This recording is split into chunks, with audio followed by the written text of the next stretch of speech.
एक छोटी सी बात, बड़ी साधारण सी बात, पर बड़े मजेदार की बात। छोटी छोटी बातें बड़े काम की होती हैं और हम अक्सर छोटी छोटी बातों को छोटी छोटी कह के नजरअंदाज कर देते हैं।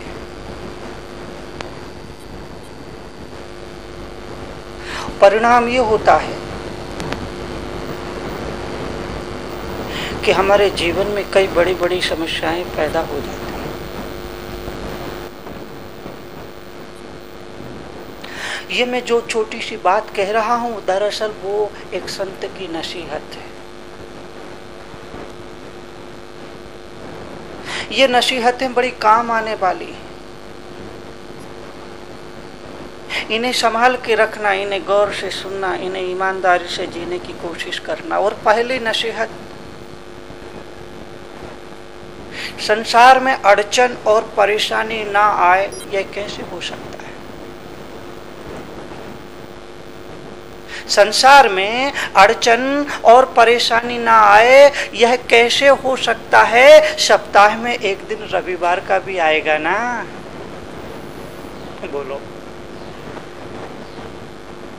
मैंने कहा कि बड़ी छोटी सी बात है, साधारण सी बात, सिंपल सी बात है, हल्की सी बात है, बौनी सी बात है, नन्ही सी बात है, दुबली सी बात है, पतली सी बात है, इतनी सी बात है, मगर बड़े कमाल की बात है। और पहली बात जो याद रखने जैसी है, जो सुनने जैसी है, जो समझने जैसी है, जो मनन करने जैसी है, जो चिंतन करने जैसी है, जो बिल्कुल दिल में गांठ बांध के रखने जैसी है। फिर कहता हूं, सुनो। संसार में अड़चन और परेशानी ना आए, यह कैसे हो सकता है? सप्ताह में एक दिन रविवार का भी तो आएगा ना? कुदरत का नियम ही ऐसा है कि जिंदगी में जितना सुख और दुख मिलना है वह मिलता ही है, मिलेगा भी क्यों नहीं?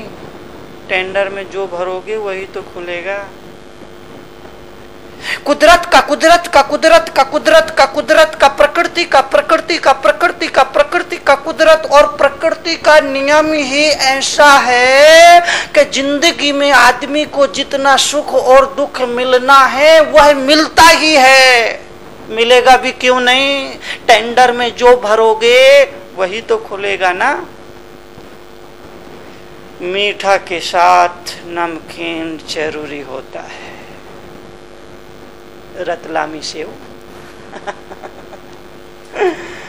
मीठा के साथ मीठा के साथ मीठा के साथ मीठा के साथ नमकीन जरूरी होता है। मुनि तरुण सागर का ये वक्तव्य याद रखिए कि दुख सुख के साथ दुख का होना भी लाजमी है, मानना पड़ेगा, इसे आपको स्वीकार करना पड़ेगा, इसे आपको दिल के साथ गांठ बांध करके बैठना पड़ेगा कि सुख के साथ दुख का होना भी लाजमी है, जिस तरह से मीठा के साथ नमकीन जरूरी है।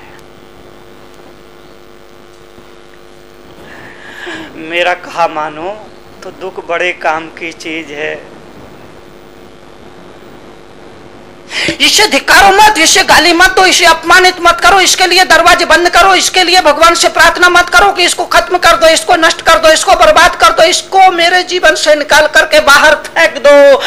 ऐसी याचना, ऐसी प्रार्थना, ऐसी गुजारिश, ऐसी अरदास ईश्वर के चरणों में बैठ करके मत करिए।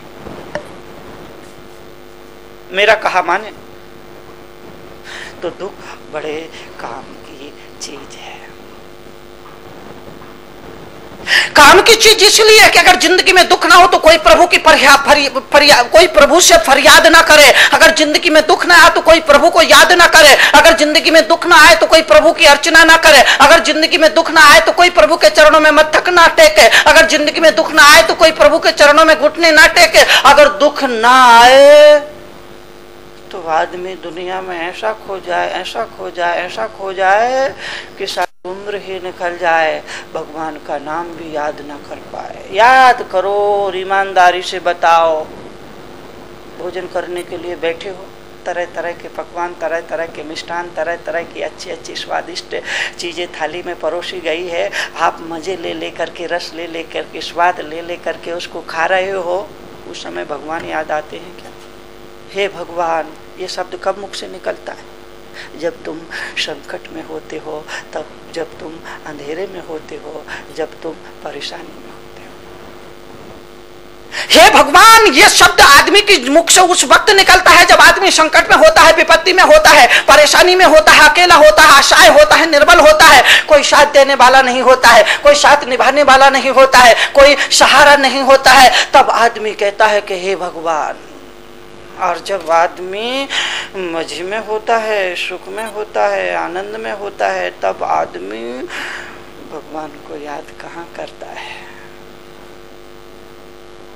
तो इसलिए तो मुझे कहना पड़ा ना कि संसार में अड़चन और परेशानी ना आए, यह कैसे हो सकता है? सप्ताह में एक दिन रविवार का भी आएगा, आएगा ना? बोलो क्या लगता है आपको? सोम मंगल के साथ, बुध गुरु के साथ, शुक्र और शनि के साथ एक दिन रविवार का भी आएगा। उसे कौन टाल सकता है? उसे कौन नकार सकता है? उसे कौन झुठला सकता है?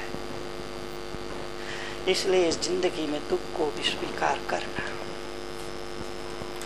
ये दुख बड़ा ढीठ मेहमान है। अगर तुम्हारे घर की तरफ निकल पड़ा है तो आएगा जरूर। मुनि तरुण सागर का यह वक्तव्य याद रखने जैसा है, यह वक्तव्य याद करने जैसा है, यह वक्तव्य जीने जैसा है, यह वक्तव्य संकल्प के साथ जीवन में उतारने जैसा है कि दुख बड़ा ढीठ मेहमान है। अगर तुम्हारे घर के लिए निकल पड़ा है तो घर तक आएगा जरूर। और दुख को अपने घर की तरफ आते हुए देख करके दरवाजे बंद करने की भूल मत करना। ये बात मैं इसलिए कह रहा हूं क्योंकि अक्सर ये भूल तुम करते हो। दुख को अपने घर की तरफ बढ़ते हुए देख करके, दुख को अपने घर की तरफ आता हुआ देख करके, दुख को आपके सपने, आपकी जिंदगी की तरफ बढ़ते हुए देख करके, आपके अपने सामने आते हुए देख करके अपने घर का सामने का दरवाजा बंद करने की भूल मत करना।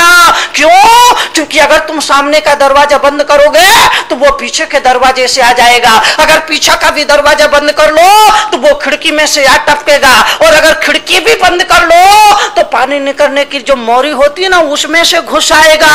और अगर उसको भी तुमने बंद कर दिया तो ये छप्पड़ फाड़ के आ जाएगा।